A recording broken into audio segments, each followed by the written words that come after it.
ယုံကြည်သူ trader တွေအတွက်အမျက်ရချင်တယ်ဆိုရင်နောက်ထပ်နံပါတ်1အချက်ကတော့ဘာလဲဆိုတော့ out of worship ပေါ့နော်အဲ့ဒါဘာကိုပြောလဲဆိုတော့ကျွန်တော်တွေဘယ်အရာကိုပဲလှုပ်ဘုရားသခင်ရဲ့အမှုတော်ကိုဆောင်နေတဲ့စိတ်နဲ့ကျွန်တော်တွေကလောက်ရမှာဥပမာပြောမယ်ဆိုရင်ကျွန်တော်တွေဘုရားကျောင်းကဝေယဝေးစားသွားလုံးမှာပဲဘုရားအမှုတော်ဆောင်နေတာမဟုတ်ဘူးကိုလှုပ်လိုက်တဲ့အရာတစ်ခုကဘုရားနိုင်ငံတော်အတွက်ဘယ်ဟာကောင်းကျိုးဖြစ်သွားစေလဲအဲ့ဒါဆိုရင်ဘုရားအမှုတော်ဆောင်နေတယ်ပဲတူတူပဲ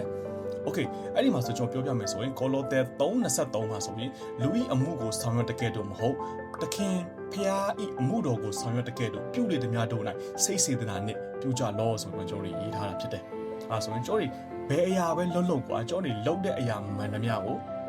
ဖျားအမှုတော်ဆောင်နေတဲ့စိတ်နဲ့ကျွန်တော်လုပ်ရမှာဖြစ်ပါတယ်ဘာလို့လဲဆိုတော့ကျွန်တော် trading လုပ်တယ်ကွာ trading လုပ်တယ်ဆိုရင်ဥပမာဖုန်းနဲ့လုပ်တဲ့ trader တွေဆိုပို့ဆိုတယ်ဖုန်းနဲ့လုပ်တယ်ဥပမာကိုကအပြင်သွားတယ်ကွာအပြင်သွားတဲ့အချိန်မှာလဲလုပ်တယ်ဒါမှမဟုတ်ကားစီးတဲ့အချိန်မှာလဲ trading တွေဘယ်လို trade တွေကောက်ဝင်လိုက်တာတွေရှိတယ်ဥပမာအိမ်နာထဲမှာတော့၎င်း trade တွေဝင်လိုက်တာတွေရှိတယ်ပြောမှဆိုကိုကဒီအလောက်ကဘုရားအတွက်လုပ်တယ်လို့ကိုက respect ရှိတယ်ဆိုရင်အိမ်နာထဲမှာလဲဘုရားလုပ်ကိုကျွန်တော်တွေသွားလုပ်နေမှာမဟုတ်ဘူးဟုတ်တယ်နော်ပြီးပြီဆိုကိုမအားတဲ့ဂျားတွေကကိုရှောက်လည်နေတဲ့ဂျားတွေကလားတည်ရမလားကိုကလေးထိန်းနေရင်နဲ့လားအဲ့လိုမျိုးနဲ့ဆိုရင်လဲကျွန်တော်တွေက trading လုပ်ပြီးတော့မှာမဟုတ်ဘူးအဲ့ဒါအတွက်ကြောင့်မလို့ကျွန်တော်တွေက trading လုပ်မယ်ဆိုရင်ဘုရားအမှုတော်ကိုဆောင်တဲ့စိတ်ဓာတ်နဲ့ကျွန်တော်တွေလုပ်ရမှာဖြစ်ပါတယ်နောက်တစ်ခုကြတော့ကျွန်တော်တွေ plan your trade your plan ပြောမယ်ဆိုရင်ကျွန်တော်တွေက trading plan လုပ်တယ်ကျွန်တော်တွေကဘယ်လို plan နဲ့ trade မှာလဲပေါ့နော်ပြီးပြီဆိုရင်လဲကိုလောက်ထားတဲ့ plan အတိုင်းပြန်ပြီးမှ line မှာ trade ဖို့လဲလုပ်တယ် okay အဲ့ဒီမှာကျန်းစာမှာဘာပြောထားလဲဆိုတော့ okay လုံလဝရိယပြုတော်သူ၏အကြံအစီဒီကြွယ်ဝခြင်းနဲ့၎င်းတမာတတိမရှိတော့သူ၏အကြံအစီဒီဆင်းရဲခြင်းနဲ့၎င်းဆိုင်ပေ၏တဲ့အဲ့ဒီမှာအကြံအစီဆိုတာကအင်္ဂလိပ်မှာတော့ဖတ်မယ်ဆိုရင်ကျွန်တော်တွေက planning လို့ပြောတယ် plan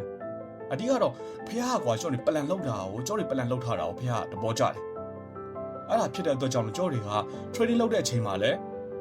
ကျွန်တော်တွေ plan လုပ်တယ်ကွာထားပါတော့ကျွန်တော်တွေတစ်ရက်ကိုဘယ်နှကြောင်း trade မယ်တစ်ရက်ကို trade 10ကြောင်းလား trade 5ကြောင်းလား trade 3ကြောင်းလားဟုတ်တယ်ဟုတ်ပြီးပြီဆိုရင်လဲဘယ် entry ကြမှာဝင်မှာလဲဘယ် confirmation ကြမှာဝင်မှာလဲဆိုမှကျွန်တော်တွေကကို plan နဲ့